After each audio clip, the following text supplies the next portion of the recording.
మాజీ మంత్రి కాకాని గోవర్ధన్ రెడ్డిపై సర్వేపల్లి ఎమ్మెల్యే సోమిరెడ్డి చంద్రమోహన్ రెడ్డి తీవ్ర స్థాయిలో విరుచుకుపడ్డారు. దోచుకోవడం, బుకాయించడం కాకానికి అలవాటుగా మారిపోయిందని ఆయన మండిపడ్డారు. గతంలో జరిగిన అవినీతిని ఆధారాలతో సహా బయటపెట్టిన సోమిరెడ్డి తమ ప్రభుత్వంపై చేస్తున్న ఆరోపణలను నిరూపించాలని సవాల్ విసిరారు. పూర్తి వివరాలు ఇప్పుడు చూద్దాం. కాకాని గోవర్ధన్ రెడ్డి తీరుపై మాజీ మంత్రి సర్వేపల్లి ఎమ్మెల్యే సోమిరెడ్డి చంద్రమోహన్ రెడ్డి ధ్వజమెత్తారు. కాకానికి కారు కూతలు కూయడం అలవాటుగా మారిందని, ఆయన లాంటి వ్యక్తుల మాటడు పట్టించుకుంటే అభివృద్ధికి ఆటంకం కలుగుతుందని సోమిరెడ్డి అన్నారు. తమ ప్రభుత్వం వచ్చాక ఇరిగేషన్ శాఖలో పనిచేయకుండానే బిల్లులు చేసుకున్నారని నిరూపిస్తే తాను దేనికైనా సిద్ధమని సోమిరెడ్డి సవాల్ విసిరారు. సర్వేపల్లి జిల్లా వైసీపీ అధ్యక్షుడు రోజు కారు కూతలు. ఇప్పుడు సిబిఐ ఎంక్వైరీకి నేను రావాలంట.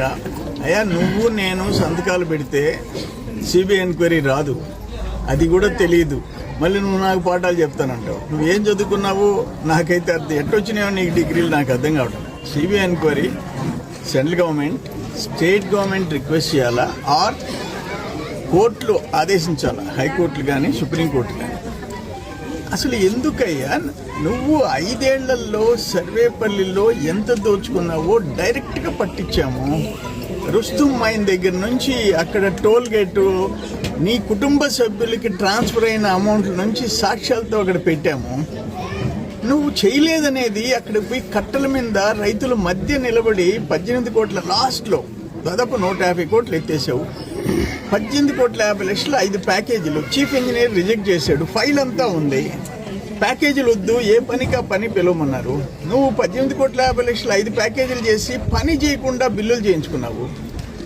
నీలాంటి దుర్మార్గపు దోపిడీ చేసిన వాళ్ళు ఈ జిల్లాలో ఎవరు లేరు. ప్రతిరోజు కారు కూతలు.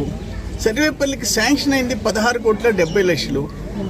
నిన్న ఎఫ్డిఆర్ మోంతా తుఫాన్లో జిల్లా అంతా కలిసి 93 లక్షలు. చంద్రమోహన్ రెడ్డి 100 కోట్లు తినేసాడంటావు. సిగ్గు శరమ ఉండాలా, మాట్లాడేటప్పుడు కొంచెం వ్యక్తిత్వం ఉండాలా, సంస్కారం ఉండాలా. అది కూడా లేదు నీకు. అక్కడ కాకుటూరు వాళ్ళు ముఖం మీద కొట్టారు నిన్ను. కాకుటూరులో నేను దేవుడి సొత్తు అమ్మేసానంటే ముఖం మీద కొట్టారు. ఆ కమిటీ ఉన్న వాస్తవాలన్నీ బయట పెట్టారు. ఇంకా నీకు సిగ్గు రాదు. ప్రతిరోజు కుయ్యాలా, ఓన్లీ నా మీదే మాట్లాడాలా. నేను చంద్రబాబు నాయుడు.